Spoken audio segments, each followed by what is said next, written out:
Ma volonté est une et elle embrasse toute l'éternité. L'âme qui vit en elle et la fait sienne en vient à participer à toutes ses joies et à tous ses biens. Elle en devient même comme la propriétaire. Et si elle ne goûte pas à toutes ses joies et tous ses biens sur la terre, comme elle en aura le dépôt dans sa volonté, en vertu de ma volonté accomplie par elle sur la terre, elle les goûtera en totalité après sa mort, quand elle arrivera au ciel.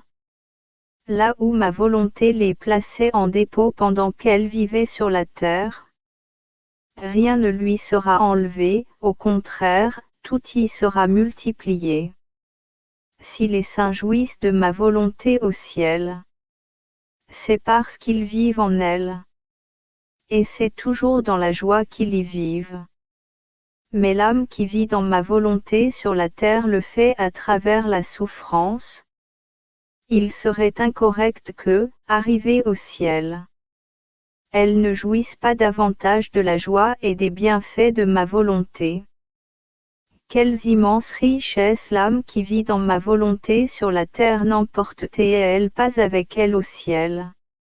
Je puis dire que toute l'éternité s'empresse de l'encercler pour l'enrichir et la rendre heureuse. Elle ne sera privée de rien de ce que ma volonté contient. Elle est la fille de ma volonté, laquelle ne veut la priver d'absolument rien.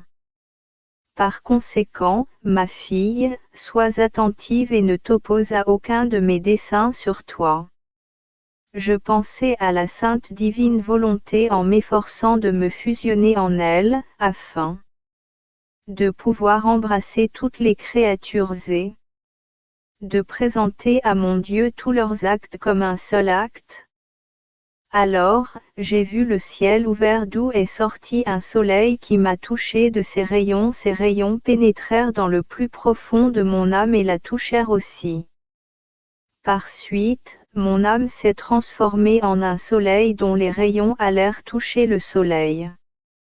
D'où provenait ma blessure? Comme je continuais à accomplir mes actes pour tous dans la divine volonté, ces actes furent couverts des rayons de ce soleil et convertis en actes divins qui, se diffusant sur tous et en tout, formèrent une toile de lumière qui ramena l'ordre entre le Créateur et les créatures. J'étais enchantée de cela et, sortant du premier soleil, mon aimable Jésus me dit: Ma fille, vois comme est beau le soleil de ma volonté. Quelle puissance, quelle merveille! Dès qu'une âme veut se fusionner en ma volonté pour embrasser toutes les créatures, ma volonté se transforme en un soleil qui touche cette âme et la transforme en un autre soleil. Puis, en accomplissant ses actes dans ce soleil, l'âme forme des rayons qui viennent toucher le soleil de la suprême volonté, couvrant toutes les créatures de ces rayons. L'âme aime et glorifie le Créateur et fait réparation au nom de toutes les créatures. Et elle ne fait pas cela avec l'amour et la gloire humaine, mais avec l'amour et la gloire de la divine volonté. Étant donné que le soleil de ma volonté a opéré en elle. Vois-tu ce que signifie agir dans ma volonté? Transformant la volonté humaine en un soleil. Ma volonté agit en ce soleil comme en son propre centre. Ensuite, mon doux Jésus prit tous les livres que j'ai écrits sur la divine volonté, les réunit et les pressa sur son cœur. Puis, avec une tendresse inexprimable, il dit, je bénis ces écrits de tout mon cœur. Je bénis chaque mot, je bénis les effets et les valeurs qu'ils contiennent. Ces écrits font partie de moi. Il appela ensuite les anges qui, s'inclinant profondément, se mirent à prier. Et comme deux prêtres qui devaient prendre connaissance de ces écrits se trouvaient là, Jésus dit aux anges de toucher leur front, pour que le Saint-Esprit leur soit communiqué et pour qu'il infuse sa lumière en eux, afin qu'ils puissent bien comprendre les vérités et les bienfaits que renferment ces écrits. Les anges obéirant puis, nous bénissant tout, Jésus disparut. Je m'interrogeais sur ce qui a été écrit concernant la vie dans la divine volonté. Je priais Jésus de me donner plus de lumière pour que, quand je suis dans l'obligation de le faire, je m'exprime plus clairement sur ce saint sujet. Mon doux Jésus me dit, ma fille, ils ne veulent pas comprendre. Vivre dans ma volonté, c'est régner. Accomplir ma volonté, c'est être soumis à mes ordres. Le premier état consiste à posséder, le second à recevoir mes ordres et à les exécuter. Celui qui vit dans ma volonté la fait sienne et en dispose. Celui qui accomplit ma volonté la voit comme la volonté de Dieu et non la sienne. Il n'en dispose pas à son gré. Vivre dans ma volonté, c'est vivre avec une seule volonté, celle de Dieu, comme cette volonté est toute sainte, toute pure et toute paix, et qu'il n'y a qu'une seule volonté qui règne, il n'existe aucun conflit, tout est paix. Les passions humaines tremblent devant la suprême volonté, elles cherchent à se tenir loin d'elle. Elles n'osent même pas bouger ou s'opposer à elle parce qu'elles voient que le ciel et la terre tremblent devant elle. Comme première étape de la vie en elle, la divine volonté met l'ordre divin dans les profondeurs de l'âme et la vie de ce qui est humain. Tendances, passions, inclinations et autres. Accomplir ma volonté, c'est vivre avec deux volontés. Conséquemment, quand je donne l'ordre de faire la mienne, l'âme sent le poids de sa volonté propre, ce qui provoque de la résistance. Même si l'âme accomplit fidèlement les ordres de ma volonté, elle sent le poids de sa nature rebelle, de ses passions et de ses inclinations. Combien de saints, bien qu'ils eurent atteint la perfection la plus élevée, se sentaient oppressés par leur volonté propre qui leur faisait la guerre. Plusieurs étaient forcés de s'écrier. Qui me délivrera de ce corps de mort, ce qui signifie. Qui me délivrera de ma volonté propre? Qui cherche à donner la mort au bien que je veux accomplir? Vivre dans ma volonté, c'est vivre comme un fils. Accomplir ma volonté, c'est vivre comme un serviteur. Dans le premier cas, ce que le Père possède appartient aussi au Fils. Souvent, les serviteurs doivent faire plus de sacrifices que le Fils. Ils sont exposés à plus de travaux pénibles et humbles, au froid et à la chaleur, et à se déplacer à pied. Qu'est-ce que mes saints n'ont pas fait pour obéir aux ordres de ma volonté?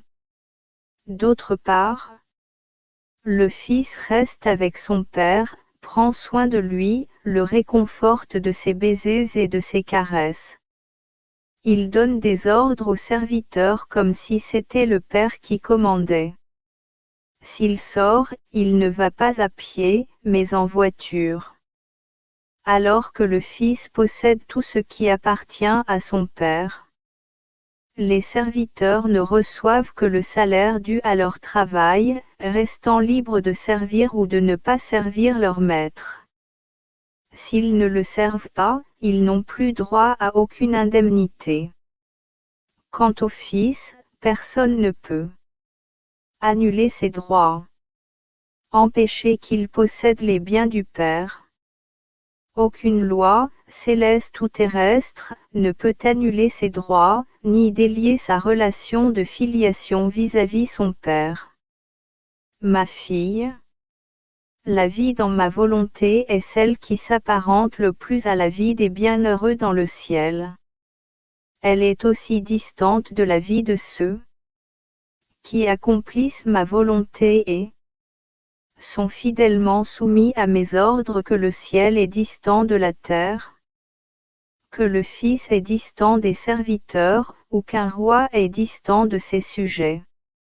C'est un cadeau que je veux accorder en ces temps si tristes. Que l'on ne fasse pas seulement ma volonté, mais qu'on la possède. Ne suis-je pas libre de donner ce que je veux, quand je le veux et à qui je veux? Un maître ne peut-il pas dire à son serviteur: vis dans ma maison, mange, prends et commande comme si tu étais moi-même. Et pour s'assurer que personne ne puisse mettre en doute que ce serviteur possède les biens du maître, celui-ci le reconnaît comme son fils et lui accorde le droit de possession. Si un homme riche peut faire cela, combien plus je peux le faire moi-même. La vie dans ma volonté est le plus grand cadeau que je veux donner aux créatures. Ma bonté et ma générosité veulent toujours répandre plus d'amour sur elles. Leur ayant tout donné et n'ayant plus rien d'autre à leur accorder pour être aimé d'elles. Je veux leur offrir le cadeau de ma volonté afin que, la possédant, elles apprécient le grand bien dont elles disposent. Ne sois pas étonné si tu vois qu'ils ne comprennent pas. Pour comprendre, ils devront se disposer au plus grand des sacrifices. Celui de ne pas donner vie, même dans les choses saintes, à leur propre volonté. Ils sentiront alors la possession de ma volonté et ils expérimenteront ce que signifie vivre dans ma volonté. Quant à toi, sois attentive. Ne sois pas ennuyé par les difficultés qu'ils te causent. Petit à petit, je ferai mon chemin, afin de leur faire comprendre ce qu'est vivre dans ma volonté. Pendant que je rédigeais l'article précédent, j'ai vu mon doux Jésus appuyer sa bouche sur mon cœur et, de son souffle, infuse en moi les mots que j'écrivais. En même temps, j'ai entendu au loin un horrible bruit, comme si des gens se battaient. C'était un vacarme à faire peur. Me tournant vers mon Jésus, je lui dis: Mon Jésus, mon amour, quelle est la cause de ce tumulte? On dirait des démons enragés. Qu'est-ce qui les rend si furieux? Jésus me répondit: Ma fille, ce sont exactement eux, ils ne veulent pas que tu écrives sur le sujet de ma volonté. Quand ils te voient écrire des vérités particulièrement importantes concernant la vie dans ma volonté, leur souffrance redouble et ils tourmentant encore plus tous les damnés. Ils craignent beaucoup que ces écrits sur ma volonté soient publiés, parce qu'ils craignent de perdre leur royaume sur la terre qu'ils ont acquis lorsque l'homme, se retirant de la divine volonté, donna libre cours à sa volonté humaine. Oh oui! C'est vraiment à ce moment-là que l'ennemi acquit son royaume sur la terre.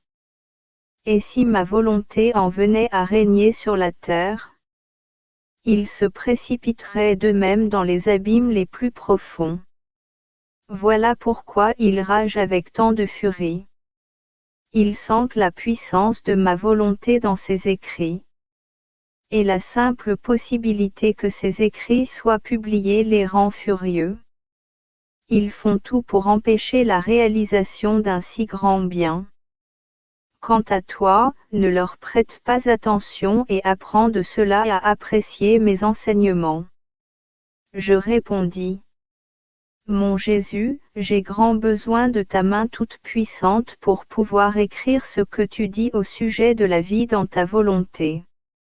Face aux si nombreuses difficultés que les autres me créent, surtout quand ils disent « Comment est-il possible qu'aucune autre créature n'ait vécu dans la divine volonté ?» Je me sens si annihilé que je voudrais disparaître de la surface de la terre et que plus personne ne me revoie. Mais je suis obligé de continuer pour accomplir ta très sainte volonté. Jésus reprit. Ma fille, la vie dans ma volonté implique la perte de tous les droits de sa propre volonté. Tous les droits appartiennent à la divine volonté. Si l'âme ne perd pas ses droits, on ne peut pas vraiment dire qu'elle vit dans ma volonté. Au mieux, on peut dire qu'elle vit résignée, en conformité. Vivre dans ma volonté ne demande pas seulement que la créature agisse en conformité avec elle, mais qu'elle ne se permette aucun sentiment, aucune pensée, aucun désir. Pas même une simple respiration, où ma volonté n'est pas sa place. Ma volonté ne tolère pas en cette créature les affections ou pensées humaines, ou toute autre chose dont elle n'est pas la vie. Crois-tu qu'il est facile pour une âme de volontairement perdre ses droits? Oh! Comme cela est difficile. Il y a des âmes qui, lorsqu'elles atteignent le point de perdre tous leurs droits sur leur volonté, régressent et se contentent de poursuivre dans une vie de compromis. La perte de ses droits est le plus grand sacrifice que la créature puisse faire. Cependant, c'est cela qui dispose ma bonté à ouvrir à cette créature les portes de ma volonté, à la laisser y vivre et à lui donner mes droits divins en retour. Par conséquent, sois attentive et ne quitte jamais ma volonté. Je me sentais tout aigri parce que j'étais privé de mon doux Jésus. Oh! Comme mon exil devient plus pénible et plus amer sans la présence de celui qui est toute ma vie. Je l'ai prié d'avoir pitié de moi et de ne pas me laisser seul. Mon bien-aimé Jésus se montra et serra fermement mon cœur avec ses mains.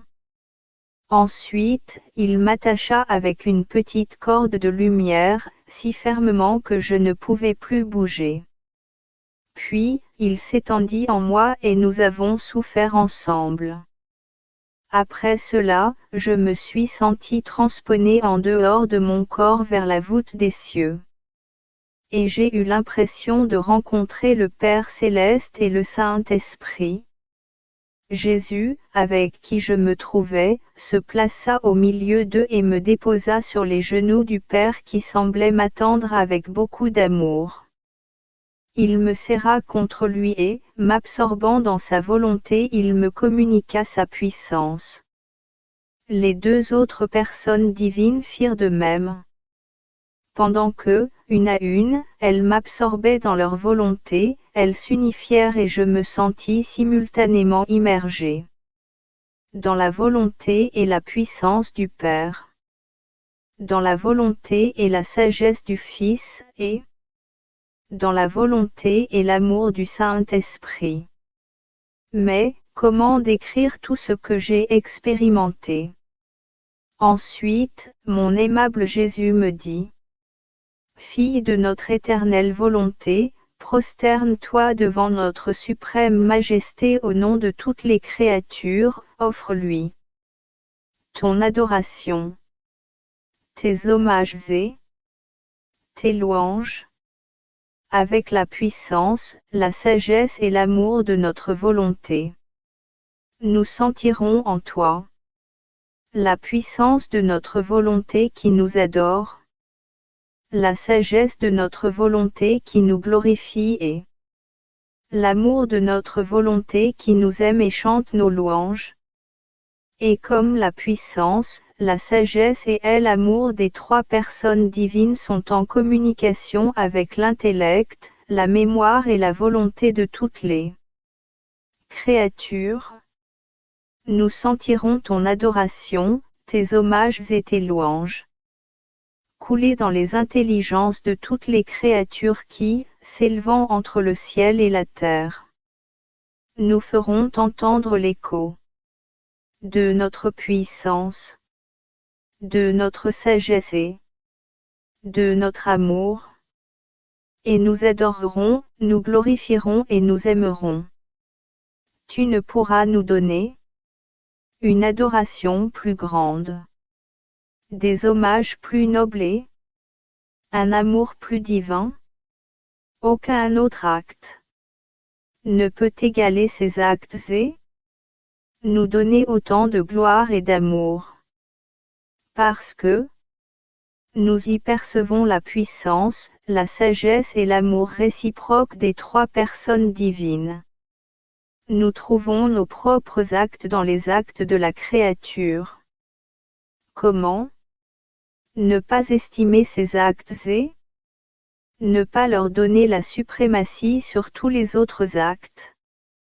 Ainsi donc, je me suis prosterné devant la suprême majesté en l'adorant, la louant et l'aimant au nom de tous. Avec la puissance, la sagesse et l'amour de sa volonté que je ressentais en moi. Comment dire ce qui s'ensuivit? Je n'ai pas de mots pour cela et, par conséquent, je continue. Ensuite, j'ai reçu la Sainte Communion. Je me suis immergé dans la volonté de mon plus grand bien, Jésus, afin de trouver en elle toute la création. Ainsi, personne n'allait manquer à l'appel pour se prosterner avec moi aux pieds de Jésus, l'adorer, l'aimer, le bénir, etc. Toutefois, en faisant cela, je me sentais un peu distraite.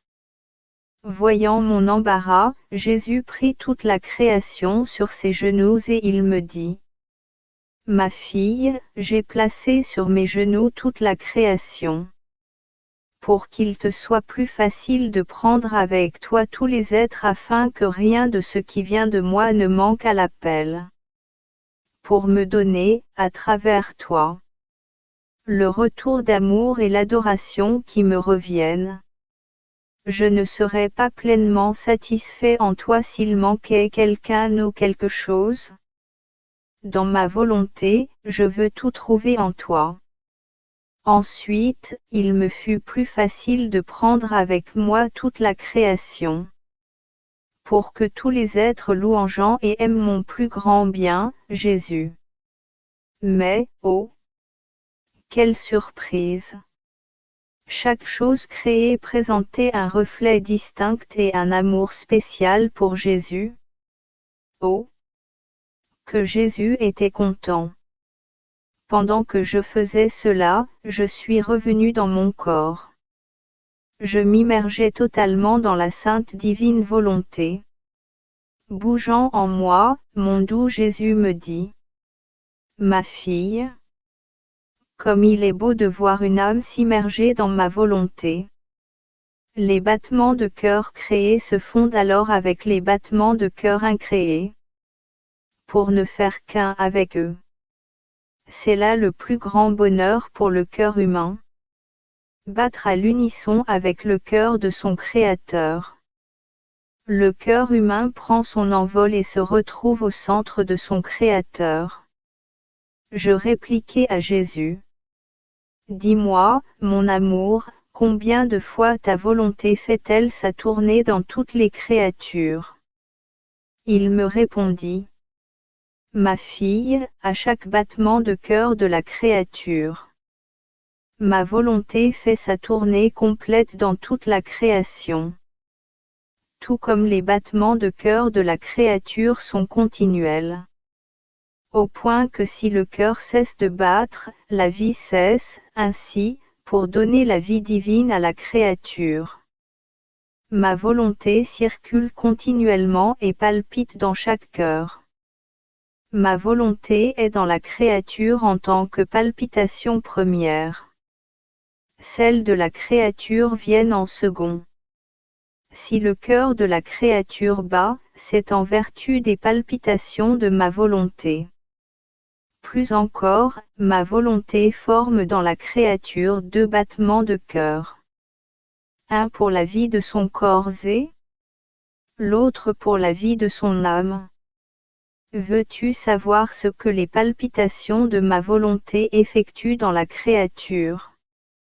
Si elle pense, ma volonté circule dans les veines de son âme et lui donne des pensées divines, afin qu'elle mette de côté les pensées humaines au profit des pensées de ma volonté.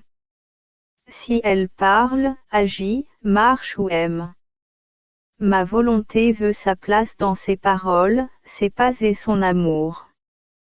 L'amour et la jalousie de ma volonté envers la créature sont telles que, si elle veut penser, ma volonté se fait penser pour elle. Si elle veut regarder, ma volonté se fait regard pour elle. Si elle veut parler, ma volonté se fait parole pour elle. Si elle veut travailler, ma volonté se fait travail pour elle.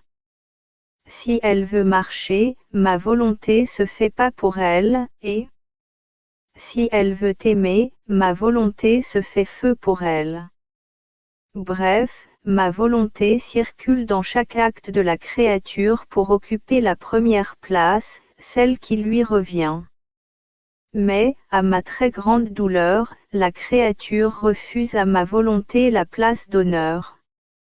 Elle donne cette place à sa volonté humaine. Ainsi, ma volonté est obligée de rester dans la créature. Comme si elle n'avait ni pensée, ni yeux, ni parole, ni main, ni pied. Comme si elle était incapable de développer sa vie dans cette créature, au centre de son âme. Quelle douleur!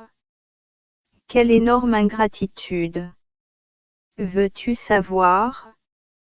Quelle créature donne à ma volonté la pleine liberté d'être le battement de cœur de son âme? Celle qui vit dans ma volonté. Oh! Combien ma volonté communique sa vie à cette créature et se constitue la pensée de ses pensées, les yeux de ses yeux, les mots de sa bouche, les battements de son cœur, et ainsi de suite. Combien rapidement nous nous comprenons l'un l'autre. Ainsi, ma volonté atteint son but de former sa vie dans l'âme de la créature. Ce n'est pas uniquement chez la créature douée de raison que ma volonté tient la première place et est comme la palpitation première. Mais dans toutes les choses créées, de la plus petite à la plus grande. Ma volonté tient là aussi la première place et agit comme battement de cœur. Aucune chose créée ne peut se soustraire au pouvoir et à l'immensité de ma volonté. Ma volonté se fait aussi la vie du ciel azuré, en maintenant sa céleste couleur toujours nouvelle et claire. Le ciel ne peut se décolorer ou pâlir parce que ma volonté l'a voulu ainsi. Comme elle a établi qu'il doit en être ainsi, cela ne change pas. Ma volonté est aussi la vie de la lumière et de la chaleur du soleil. Par ses palpitations de vie, elle maintient sa lumière et sa chaleur toujours constantes. Elle le garde stable, sans qu'il puisse augmenter ou diminuer les bienfaits qu'il donne à toute la terre. Ma volonté est la vie de la mer, elle préside au murmure de ses eaux, aux élans de ses poissons et au grondement de ses vagues. Elle manifeste sa puissance sur les choses créées avec tant de majesté et d'absolue autorité que la mer ne peut que murmurer et les poissons ne peuvent que nager. Je peux dire que c'est ma volonté qui murmure dans la mer, qui prend ses élans dans les poissons, qui se fait entendre dans le grondement des vagues. La vie de ma volonté se trouve là et accomplit tout selon son bon plaisir. Ma volonté est palpitation de vie pour les oiseaux qui chantent, les poussins qui pépient, les agneaux qui bêlent, les tourterelles qui roucoulent, les plantes qui poussent et l'air que tous respirent. Bref, la vie de ma volonté se trouve en tout. Par sa puissance, elle fait ce qu'elle veut. Elle maintient l'harmonie dans toutes les choses créées. Elle forme en elle les effets, les couleurs et les fonctions qui leur conviennent. Et sais-tu pourquoi elle fait cela? C'est pour me faire connaître des créatures, m'approcher d'elles, les courtiser et les aimer. Je fais cela par autant d'actes différents de ma volonté qu'il y a de choses créées. Mon amour n'était pas content de mettre ma volonté dans le tréfonds de l'âme de la créature comme palpitation de vie. Il a voulu que cette palpitation se retrouve dans toutes les choses créées. De telle sorte que, même de l'extérieur, ma volonté ne quitte jamais la créature. Que celle-ci soit préservée et croisse dans la sainteté de ma volonté, et que toutes les choses créées soient pour elle une incitation, un exemple, une voie et une invitation continuelle. Afin qu'elle court toujours dans l'accomplissement de ma volonté. L'unique fin pour laquelle elle a été créée. Cependant, les créatures sont restées sourdes aux multiples invitations de la création, aveugles devant tant d'exemples.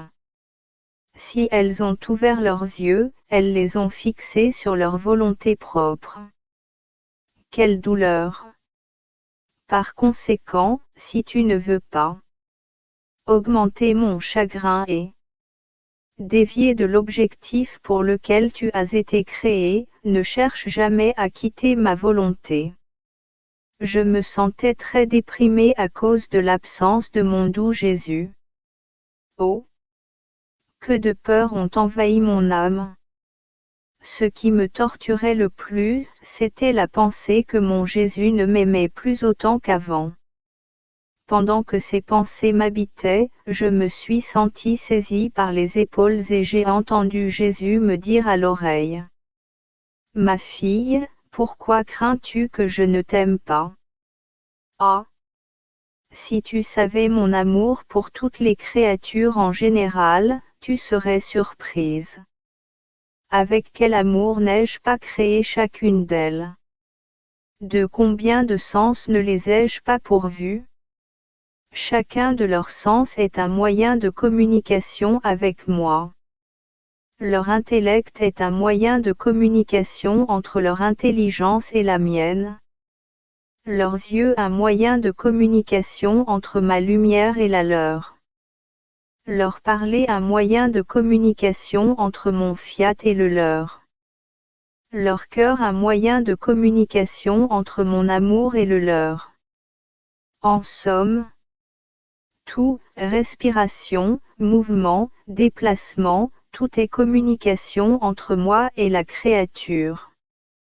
J'ai fait pour mes créatures plus qu'un père qui organise le mariage de son fils. Non seulement il prépare sa demeure, ses vêtements, sa nourriture, et tout ce qui pourra le rendre heureux. Mais il lui dit: Nous allons nous séparer, il est vrai point mais. Tu sentiras ma vie en toi et je sentirai ta vie en moi.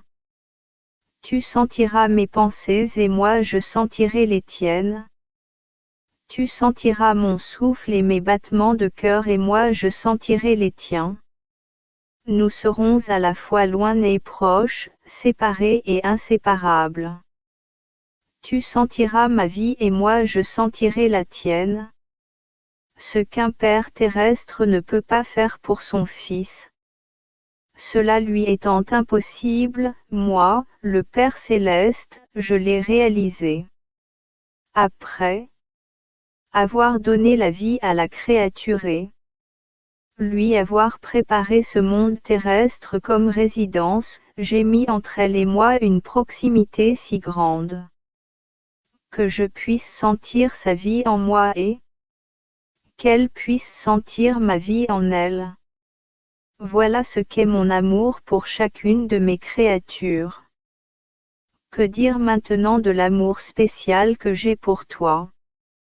Chaque souffrance que je t'ai envoyée était une nouvelle communication entre toi et moi.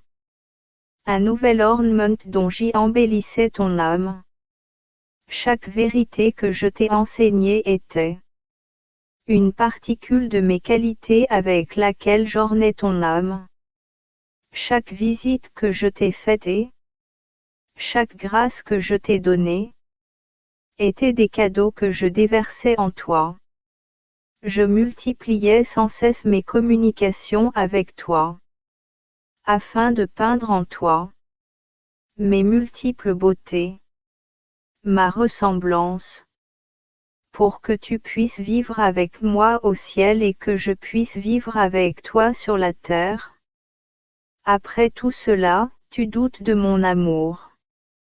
Je te dis plutôt, préoccupe-toi de m'aimer toujours plus et je t'aimerai toujours plus. Je pensais à tout l'amour que Jésus a pour nous. Mon esprit se baladait dans l'éternel amour. Bougeant en moi, mon doux Jésus me fit voir en esprit des rayons de lumière. Au milieu de ces rayons se trouvait un soleil d'où s'échappaient autant de rayons qu'il y a de créatures. Chaque créature recevait un rayon qui lui donnait vie, lumière, chaleur, force et croissance. Tout ce qui est nécessaire à la vie. C'était merveilleux de voir chaque créature unie à son rayon de soleil. Comme chaque branche est unie à la vigne d'où elle provient. Pendant que mon esprit se laissait bercer par tout ce que je voyais, mon aimable Jésus me dit: Ma fille, regarde avec quel amour j'aime la créature. Avant qu'elle voie la lumière terrestre, elle est déjà dans mon sein quand elle voit le jour, je ne la quitte pas. Un rayon de lumière portant ma vie l'accompagne sans cesse, pour la pourvoir de tout ce qui est nécessaire à sa croissance. Avec quel soin je veille à cette croissance? Avec quel amour je l'arrose? Je me fais moi-même lumière, chaleur, nourriture et défense pour elle. Et quand son temps sur la terre est terminé, je la fais venir dans mon sein par la voie de ce même rayon afin qu'elle puisse se délecter dans sa céleste patrie. Mon amour fait plus pour la créature que le soleil, que j'ai formé dans le ciel azuré au bénéfice de l'humanité. Ce soleil n'est que l'ombre de mon vrai soleil. En fait, le soleil de l'atmosphère ne forme pas les plantes, ne leur fournit pas l'eau pour les empêcher de sécher, ne leur fournit pas toute l'assistance nécessaire pour qu'elles croissent en beauté et en vigueur. Le soleil ne fait que remplir son rôle d'éclairer et de réchauffer. Et si les plantes ne reçoivent pas d'eau d'ailleurs, le soleil n'a aucun moyen de leur communiquer ses effets, au contraire, il les assèche davantage. Par contre, moi, le vrai soleil des âmes, je ne les laisse jamais, que ce soit la nuit ou le jour. Je les forme moi-même. Je leur donne l'eau de ma grâce pour qu'elles ne s'assèchent pas, je les nourris de la lumière de mes vérités. Je les fortifie de mes exemples, je leur dispense la douce brise de mes caresses pour les purifier, la rosée de mes charismes pour les embellir, les flèches de mon amour pour les réchauffer. Bref, il n'y a rien que je ne fais pas pour elles. Je suis tout pour elles et je mets la totalité de ma vie à la disposition de chacune d'elles. Cependant, quelle ingratitude de la part des créatures! Elles sont comme des branches attachées à ma vigne, non par amour, mais par force. Parce qu'elles ne peuvent faire autrement.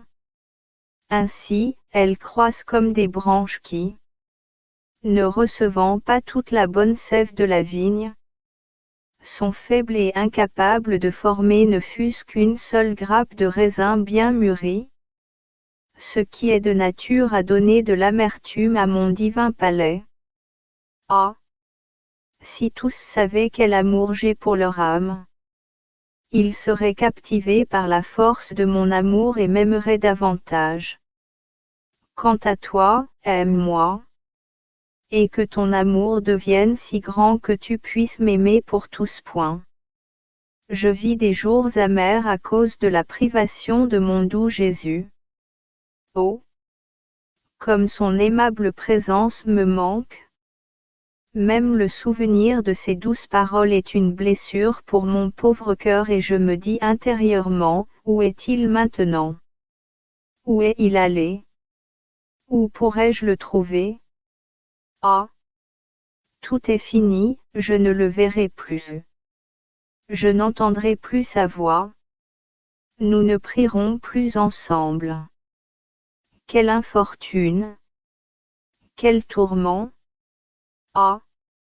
Jésus, comme tu as changé! Comment as-tu pu t'enfuir de moi?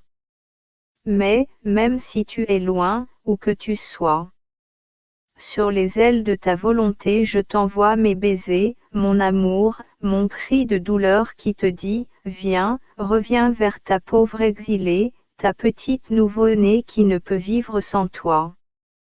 Pendant que je disais cela et d'autres choses, mon aimable Jésus bougea en moi et, m'enlaçant de ses bras, il me serra avec force.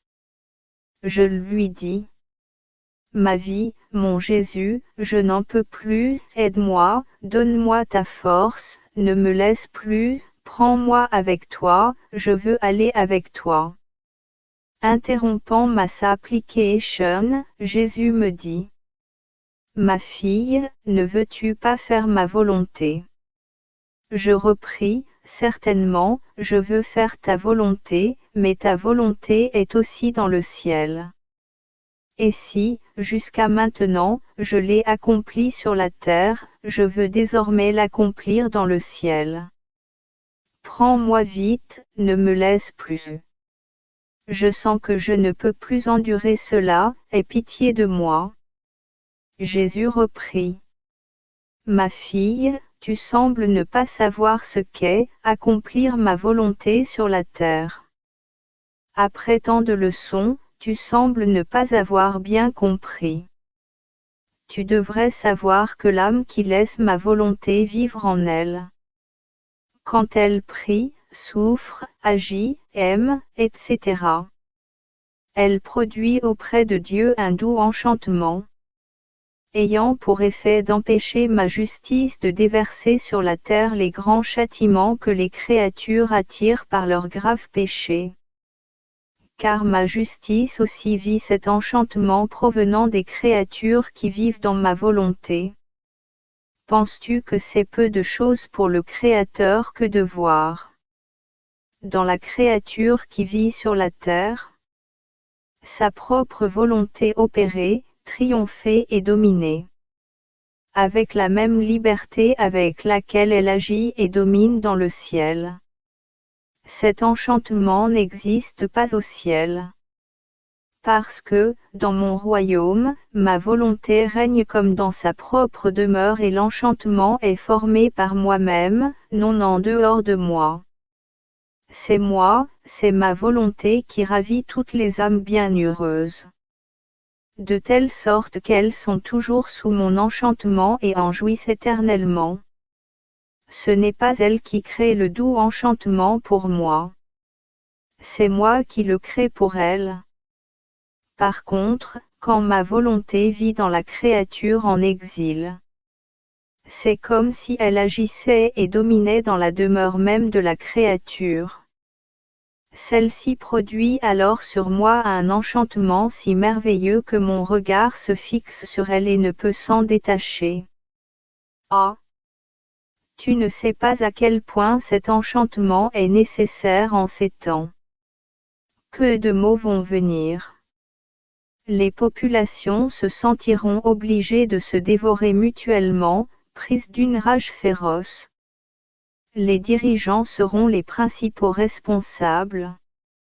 Pauvre peuple! Leurs dirigeants seront de véritables bouchers, des démons incarnés assoiffés du sang de leurs frères. Si les méfaits n'étaient pas si graves, ton Jésus ne te priverait pas autant de sa présence. Ta peur que ce soit pour d'autres raisons que je te prive n'est pas fondée. Non, non, sois rassuré. C'est ma justice qui, te privant de moi, trouve son apaisement. Quant à toi, ne quitte jamais ma volonté. Afin que ce doux enchantement m'amène à épargner les peuples de plus grands maux. J'ai le sentiment d'être incapable de confier à ma plume ce que je ressens dans mon cœur torturé. Oh oui! Aucun autre martyre n'est comparable à celui de la privation de mon doux Jésus. Le martyre corporel blesse et tue le corps tandis que le martyre de sa privation blesse l'âme, la lacère jusque dans ses fibres les plus profondes et, ce qui est pire, tue l'âme sans la faire mourir. La frappe sans arrêt sur l'enclume de la douleur et de l'amour. Je passe outre aux peines que je ressens au fond de moi parce que ce sont des choses que je ne puis décrire. Comme la plus pauvre des mendiantes, je voudrais demander l'aide de tous les anges, de tous les saints, de ma reine et mère, et de toute la création, pour une petite prière à Jésus en ma faveur afin que, venant de tous, cette prière incite Jésus à la compassion envers la petite fille de sa volonté, et qu'il mette fin au dur exil dans lequel je suis plongé. Pendant que je me trouvais dans ce si pénible état, j'ai eu tout à coup le sentiment que mon ange était près de moi. Cela a aussitôt fait monter en moi la pensée. Pourquoi mon ange et non pas Jésus ? À ce moment, j'ai senti Jésus bouger en moi. Il me dit: Ma fille, veux-tu savoir pourquoi les anges sont comme ils sont? Pourquoi ils ont conservé leur beauté et leur pureté originale? C'est parce qu'ils sont toujours demeurés dans l'acte premier dans lequel ils ont été créés. Ils ne connaissent aucune succession d'actes, ils ne changent pas. Ils n'augmentent pas et ne diminuent pas. Ils possèdent en eux-mêmes tous les biens possibles et imaginables. En se maintenant dans l'acte simple de ma volonté par lequel ils sont venus à la lumière. Ils sont immuables, beaux et purs. Ils n'ont rien perdu de leur existence originelle et tout leur bonheur consiste à se maintenir volontairement dans cet état. Ils trouvent tout dans ma volonté et ne cherchent rien d'autre pour être heureux que ce que ma volonté leur donne. D'autre part, sais-tu pourquoi il y a des chœurs angéliques hiérarchisés? Il y a des anges qui sont plus près de mon trône et sais-tu pourquoi? C'est que, à quelques-uns, ma volonté n'a manifesté qu'un seul acte de ma volonté. À d'autres deux, à d'autres trois, etc. C'est ce qui fait la différence entre les chœurs angéliques. Certains anges sont supérieurs à d'autres et plus dignes d'être près de mon trône. Plus ma volonté s'est manifestée à eux et qu'ils se sont maintenus en elle, plus ils sont élevés, beaux, heureux et supérieurs. Les chœurs angéliques sont constitués, suivant leur niveau de connaissance de ma suprême volonté. Les anges des différents chœurs ont leur beauté et leur fonction propre. C'est ainsi qu'il y a cette hiérarchie des chœurs angéliques. Si tu savais ce que signifie mieux connaître ma volonté, accomplir plus d'actes en elle, et combien cela détermine le rôle, la beauté et la supériorité d'une créature, combien plus tu apprécierais toutes les connaissances que je t'ai communiquées sur ma volonté. Une connaissance additionnelle sur ma volonté élève l'âme à une telle sublime hauteur que les anges eux-mêmes en sont stupéfiés et séduits. Cela les amène à proclamer sans cesse « Saint, Saint, Saint ». Ma volonté se manifeste en créant des êtres à partir du néant, en les embellissant, en les faisant grandir, en développant la vie divine en eux, et en accomplissant en eux des prodiges jamais vus auparavant. Par conséquent, à cause de toutes les choses que je t'ai manifestées sur ma volonté, tu peux comprendre ce que je veux faire de toi et combien je t'aime, et comment ta vie doit être une chaîne d'actes continuels accomplis dans ma volonté. Si, comme les anges, les créatures n'avaient jamais dérogé de l'acte premier, dans lequel ma volonté les a amenés à la lumière, quel ordre et quelle merveille n'auraient-on pas vu sur la terre? Par conséquent, ma fille, ne quitte jamais l'état originel dans lequel je t'ai créé, et que ton acte premier soit toujours ma volonté. Après cela, je me suis placé en pensée avec Jésus au jardin de Gethsémani. Et je l'ai prié de me laisser pénétrer dans cet amour avec lequel il m'aime tant. Bougeant de nouveau au plus profond de moi, il me dit: Ma fille, entre dans mon amour et n'en sors pas. Reste Y pour bien comprendre combien j'ai aimé les créatures. Tout en moi est amour pour elles. Quand la divinité les a créées, elle se proposait de les aimer toujours. À l'intérieur et à l'extérieur d'elles, la divinité se proposait de les accompagner par un acte d'amour incessant et toujours nouveau. Ainsi, je puis dire que chaque pensée, regard, parole, respiration, battement de cœur, etc. des créatures est accompagnée d'un acte d'amour éternel. Si la divinité se proposait d'aimer les créatures toujours et en toutes choses, c'est parce qu'elle espérait recevoir en chaque chose un retour d'amour incessant et toujours nouveau. Mais il n'en fut pas ainsi. Non seulement les créatures n'ont pas voulu s'ajuster à ce rythme d'amour souhaité par le Créateur, mais elles ont rejeté cet amour et l'ont offensé. À la suite de ce revers, la divinité ne s'est pas arrêtée. Mais elle a continué de prodiguer à la créature son amour incessant et toujours nouveau. Et comme les créatures ne recevaient pas cet amour, le ciel et la terre en furent remplis. En attendant que quelqu'un s'en empare et donne un retour pour tout cet amour. Quand Dieu décide quelque chose, rien ne l'arrête, il demeure inébranlable dans son immutabilité. Voilà pourquoi, dans un autre excès d'amour, moi, le Verbe du Père, je suis venu sur la terre. J'y ai revêtu la nature humaine.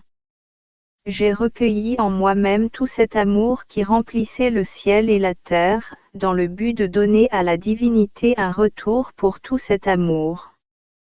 Je me suis constitué amour. Pour chaque pensée, chaque regard, chaque mot. Chaque battement de cœur, chaque mouvement et chaque pas de chaque créature. Ainsi, même dans ses fibres les plus infimes, mon humanité fut pétrie par les mains de l'éternel amour de mon Père céleste, afin qu'elle ait la capacité de porter en elle tout cet amour inondant le ciel et la terre, et qu'elle puisse ainsi donner à la divinité un retour d'amour de la part de toutes les créatures, et que je puisse me constituer amour pour chaque acte des créatures. C'est ainsi que chacune de tes pensées est entourée de mes incessants actes d'amour. Il n'y a rien en toi et en dehors de toi qui ne soit entouré de mes actes répétés d'amour. Voilà pourquoi, dans le jardin de Gethsémani, mon humanité gémissait, suffoquait et se sentait écrasée sous le poids de tant d'amour. Parce que j'aimais et je n'étais pas aimé. Ces peines d'amour sont les plus amères, les plus cruelles. Ce sont des peines sans pitié, plus douloureuses que ma passion elle-même. Oh! Si les âmes m'aimaient, le poids de tant d'amour deviendrait léger. Car, quand l'amour reçoit un retour d'amour, il est désaltéré par l'amour des êtres aimés. Mais quand il ne reçoit pas de retour, il devient délirant.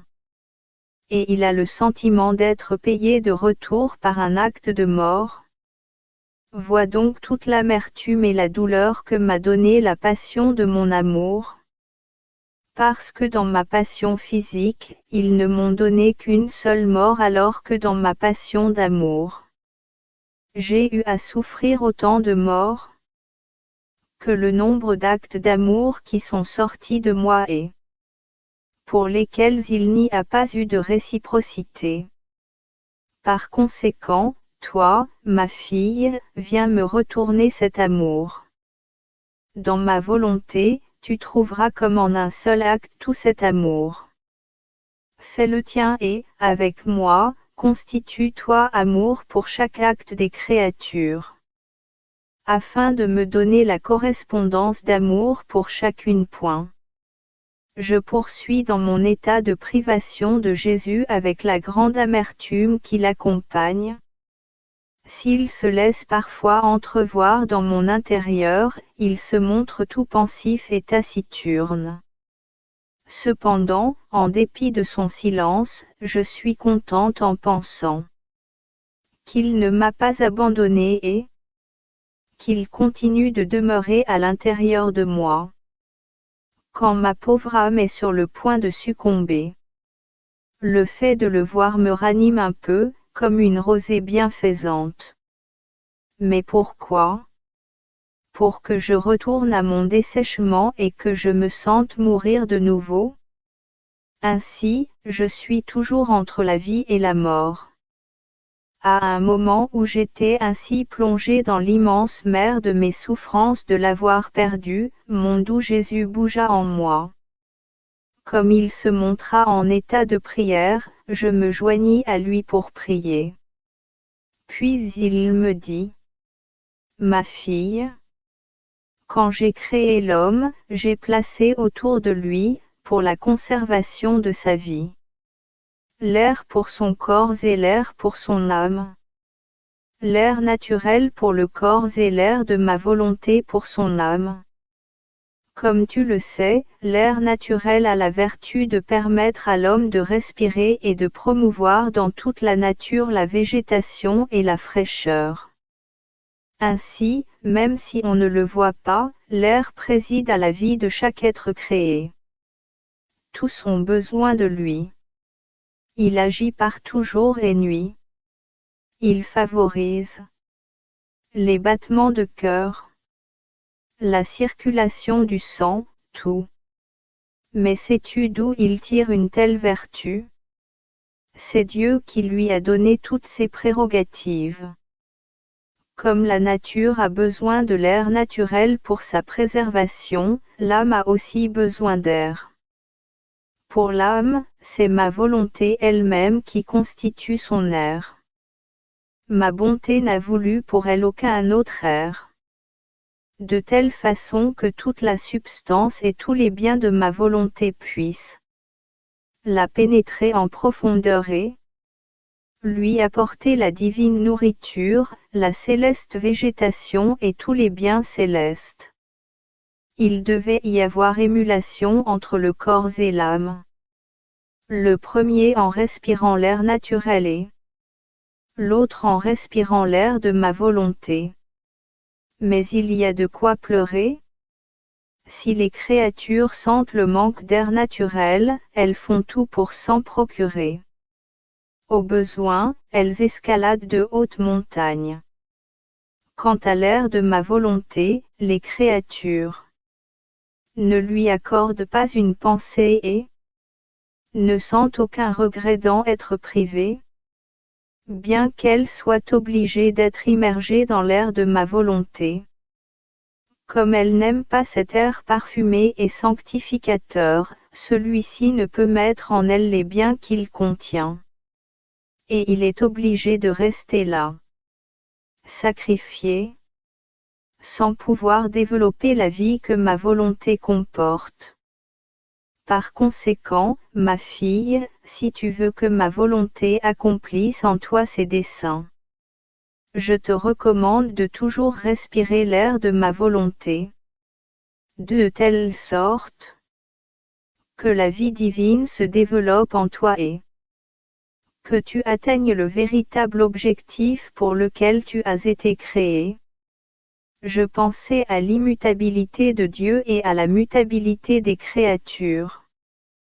Quelle différence! Mon toujours aimable Jésus se montra en moi et il me dit: Ma fille, regarde, il n'y a aucun point où mon être ne se trouve pas. C'est pourquoi je n'ai pas besoin de me déplacer, ni vers la droite, ni vers la gauche, ni vers l'arrière. Puisqu'il n'existe aucun point où je ne suis pas présent. Ma stabilité est universelle et parfaite, c'est mon éternelle immutabilité. Ce qui me plaît aujourd'hui me plaît toujours. Je suis immuable en ce que j'aime et en ce que je veux. Une fois qu'une chose est aimée ou voulue par moi, cela ne change jamais. Pour qu'il puisse y avoir changement, je devrais restreindre mon immensité, ce que je ne peux ni ne veux faire. Mon immutabilité est le plus beau halo couronnant ma tête. Ce halo s'étend sous mes pieds et rend un éternel hommage à mon immuable sainteté. Dis-moi, y a-t-il un seul endroit où tu ne peux me trouver? Pendant qu'il parlait, sa divine immutabilité se rendit présente dans mon esprit. Mais qui peut dire ce que j'ai compris? J'ai peur de dire des sottises et, par conséquent, je me tais. Plus tard, en me parlant de la mutabilité des créatures, il me dit: Pauvres créatures, comme est limitée leur petite place, si petite qu'elle soit, cette place n'est ni stable ni fixe. Aujourd'hui, la créature est à un endroit, le lendemain à un autre. Un jour elle aime quelqu'un, quelque chose ou un endroit et le lendemain, les choses ont changé. Elle peut même mépriser la personne ou la chose qu'elle aimait la veille. Et sais-tu ce qui rend la pauvre créature si instable? C'est sa volonté humaine. Celle-ci la rend inconstante en amour, dans ses désirs, dans le bien qu'elle fait. Sa volonté humaine est comme un vent impétueux, qui la déplace à chacune de ses bourrasques. Comme un roseau sec, elle est bousculée tantôt à droite, tantôt à gauche. En créant l'homme, j'ai voulu qu'il vive dans ma volonté, afin que le délivrant du vent impétueux de la volonté humaine, ma volonté le rende ferme dans le bien, stable en amour, saint dans ses actions. Je voulais qu'il vive dans l'immense territoire de mon immutabilité. Mais l'homme ne l'a pas voulu ainsi. Il a voulu sa petite place et s'est fait le jouet de lui-même, des autres, et de ses propres passions. Voilà pourquoi je prie et je supplie la créature de réintégrer ma volonté d'où elle vient, afin qu'elle ne soit plus inconstante, mais stable et ferme. Je n'ai pas changé. Je l'attends, je languis après elle. Je la veux toujours dans ma volonté. Point. Je me sentais très angoissée. Tout en priant, je pleurais sur ma triste condition d'être privée de celui qui est toute ma vie. Mon état est irrémédiable, personne n'a pitié de moi, tout n'est que justice. Qui aura pitié de moi si celui qui est la source de la pitié me tourne le dos? Pendant que je pleurais et priais ainsi, j'ai senti mes mains entre celles de Jésus. M'élevant très haut, il me dit: Venez tous voir un grand spectacle jamais vu auparavant sur la terre et au ciel. Une âme mourant continuellement d'amour pour moi. À ces paroles de Jésus, les cieux s'ouvrirent, et toute la hiérarchie céleste me regarda. Je me suis aussi regardé moi-même et j'ai vu ma pauvre âme flétrie et mourante comme une fleur sur le point de se dégager de sa tige. Pendant que je mourais, une force secrète me redonna vie. Oh! C'est peut-être la justice de Dieu qui me punit avec raison. Mon Dieu, mon Jésus, aie pitié de moi. Aie pitié d'une pauvre créature qui se meurt.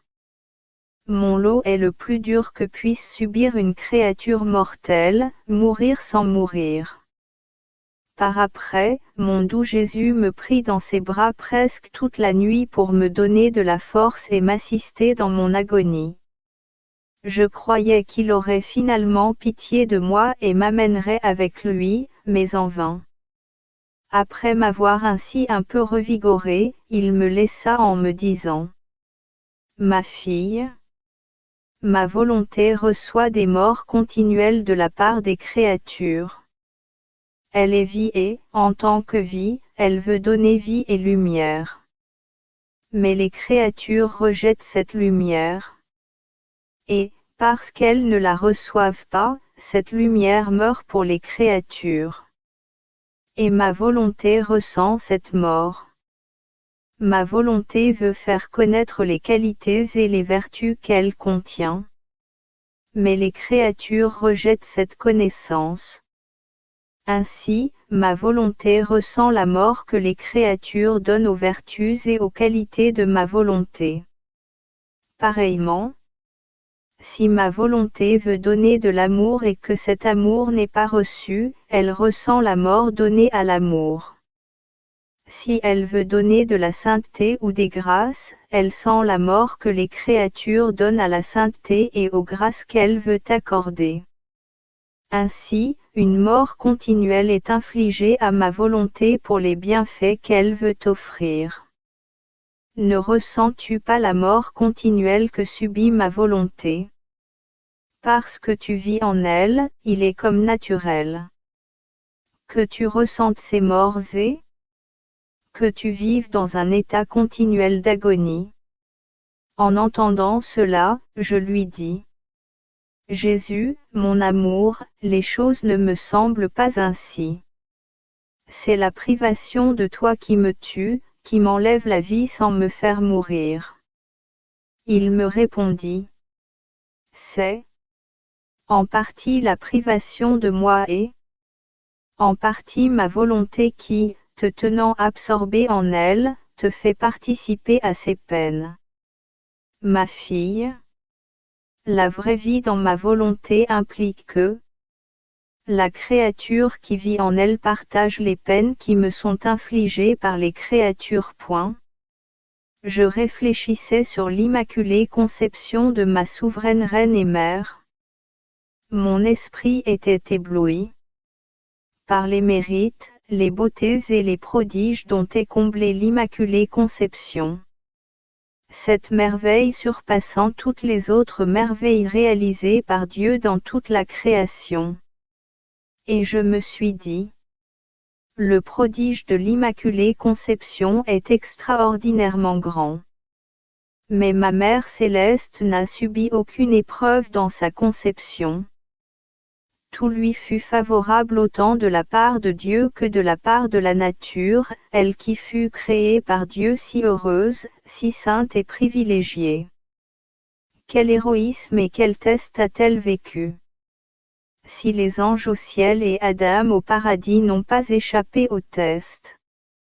La reine de tous aurait-elle été la seule à être exemptée de ce test et, par conséquent, privée du beau halo que le test aurait placé sur cette auguste reine et mère du Fils de Dieu.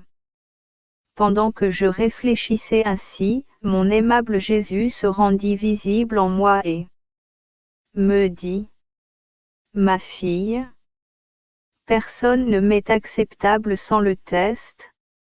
Si elle n'avait pas traversé le test, j'aurais eu une esclave en tant que mère et non une personne libre. Nos relations, nos œuvres et notre amour veulent une adhésion libre. Ma mère a eu son premier test dès le premier instant de sa conception. Dès son premier acte rationnel, elle connut à la fois sa volonté humaine et la volonté divine. Et elle a eu à choisir librement celle à laquelle elle voulait adhérer. Sans perdre un instant et sachant toute l'ampleur du sacrifice qu'elle faisait, elle nous donna sa volonté sans jamais vouloir la reprendre. Et nous lui avons accordé le cadeau de la nôtre. À la suite de cet échange, nous avons inondé l'Immaculée Conception, la plus privilégiée de toutes les créatures, de nos qualités, beautés, prodiges et immenses mères de grâce. C'est toujours la volonté que je teste. Sans la volonté libre de la personne, tous les sacrifices, même la mort, me donnent la nausée et n'attirent pas même un regard de ma part.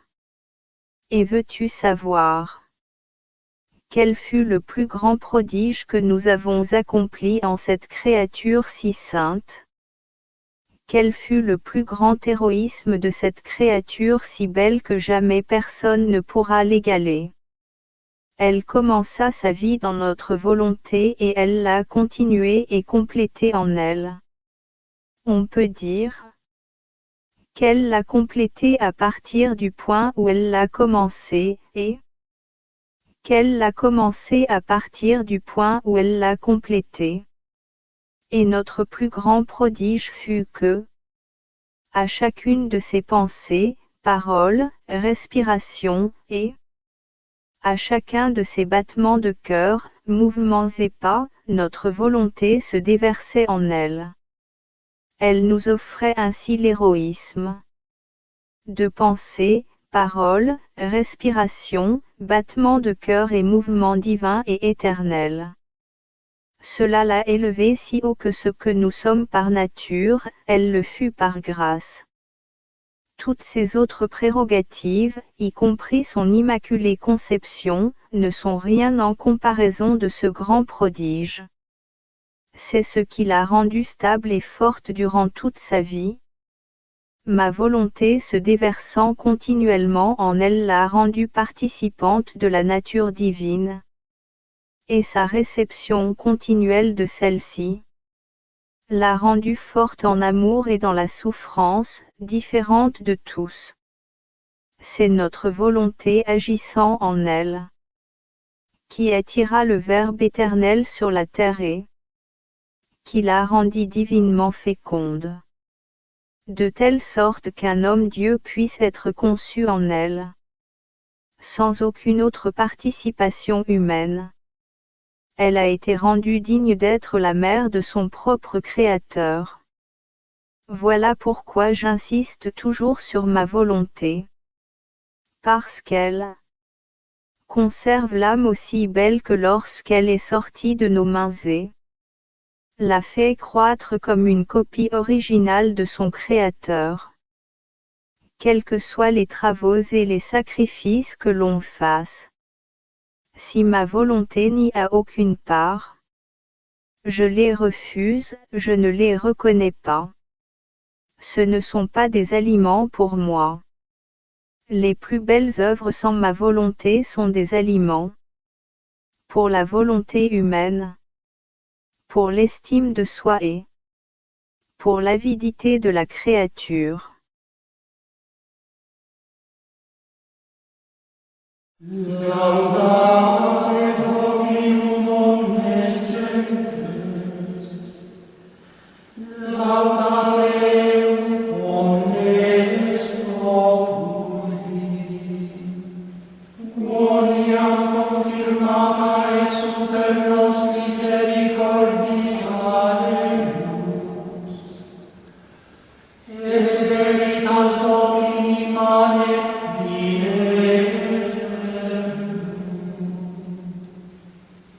Gloria Patri et Filio